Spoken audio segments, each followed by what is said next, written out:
Hello, everyone. Thank you for attending this dialogue on the future of Indonesia's cement industry. Today, we are here to discuss how Indonesia can accelerate the transition toward low carbon cement production while maintaining economic growth, industrial competitiveness, and environmental sustainability. The cement sector is responsible for a significant portion of industrial carbon emission in Indonesia. At the same time, the sector is essential for infrastructure development and job creation. Our challenge today is simple but difficult. How can we reduce emission without compromising economic development?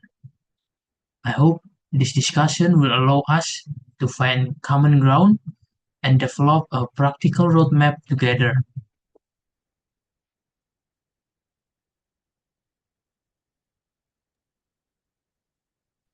Thank you, Minister.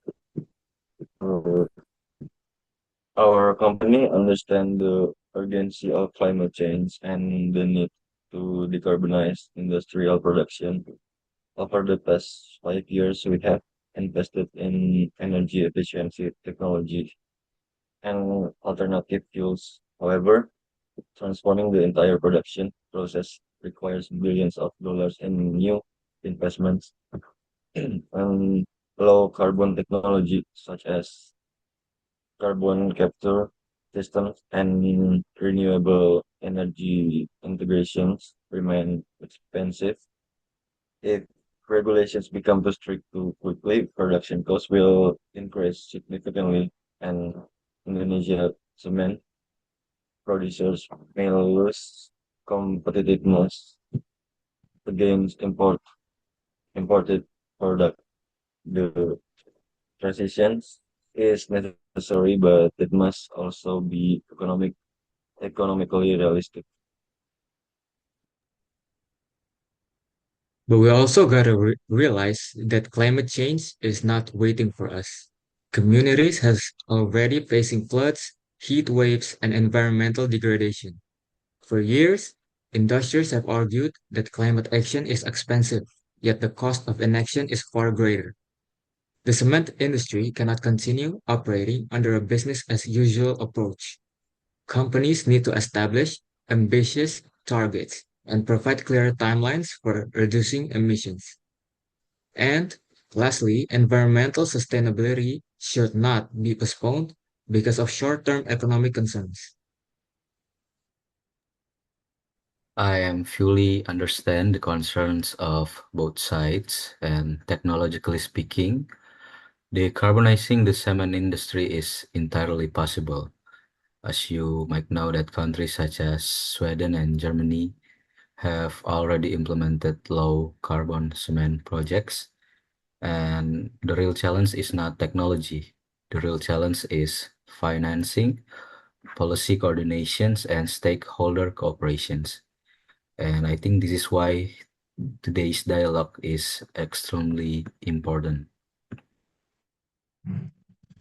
Okay, thank you everyone for the statement. So let us begin to by discussing the main obstacle. What is the biggest challenge preventing your company from accelerating decarbonization? Okay, the answer is simple. Cost.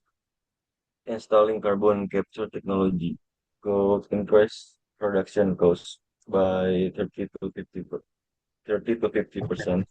Investor expect profitability and consumers expect affordable cement. Without incentives, this transition will place a heavy burden on industry. But industries have enjoyed decades of profits while externalizing environmental costs. Communities living near industrial zones bear the consequences of pollution and environmental damage. Should society continue paying the price for industrial growth? With all due respect, we are not avoiding responsibility. However, if regulation become unrealistic, companies may reduce investment, cut jobs, or relocate productions that would also communities. I am not asking companies to shut down. I am just asking them to act faster and take stronger responsibility. Gentlemen, I believe that both arguments are valid, and environmental urgency and economic realities are not mutually exclusive. The question is how to design a transition that addresses both concerns. Okay, so what would the industry need in order to accelerate this transition? There are three things. First, tax incentives for green investment. Second, access to low interest green financing. And third, a gradual implementation timeline. I can support incentives, but only under certain conditions. Companies receiving public support must commit to measurable emission reduction targets. There must also be an annual public reporting. Annual reporting is acceptable. However, targets must be realistic and consider technological limitation. Personally, I would recommend a phase approach. Phase one could focus on energy efficiency and alternative fuels. The phase two could expand renewable energy integrations. And the phase three could involve carbon capture technologies. And I think all of this would spread investment costs over time. Okay, so that proposal seems reasonable. Would the company be willing to commit this roadmap? Government support and financing mechanism are guaranteed. Yes, I would also like local communities and environmental organizations to participate in monitoring. we have no objection to stakeholder participation. Transparency can actually improve public trust. Excellent. Then let us discuss financing. How can we mobilize the necessary in investment? First of all, Indonesia can utilize green bonds, international climate funds, and carbon trading mechanism. The private sector should not bear the entirely cost alone. Decarbonization is a shared responsibility. I also encourage the government to prioritize companies that demonstrate genuine commitment rather than those seeking subsidies without meaningful action. That is fair.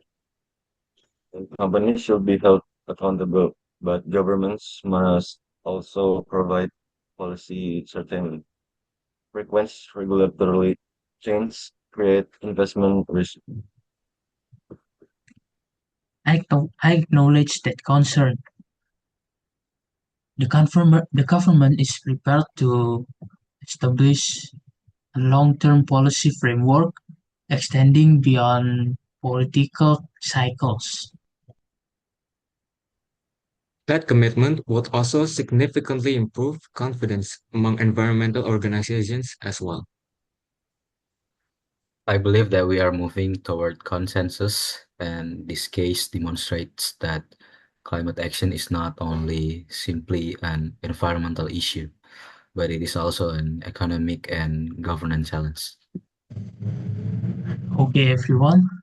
After today's discussion, I believe we have reached a common understanding. So let me summarize our agreements. First agreement. The agreement will establish incentives and green financing schemes for industrial decarbonization. Second agreement.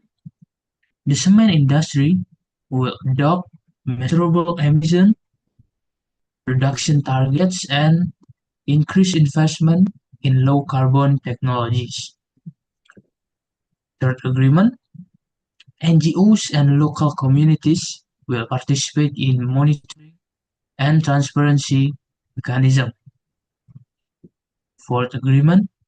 A multi-stakeholder task force will be created to design and oversee the implementation roadmap. The last agreement. All parties commit to supporting Indonesia's net zero emission target by 2060. Today's agreement shows that environmental protection and economic development do not have to be opposing goals. We are leaving this meeting with greater confidence that the transition can be achieved through partnership rather than confrontation.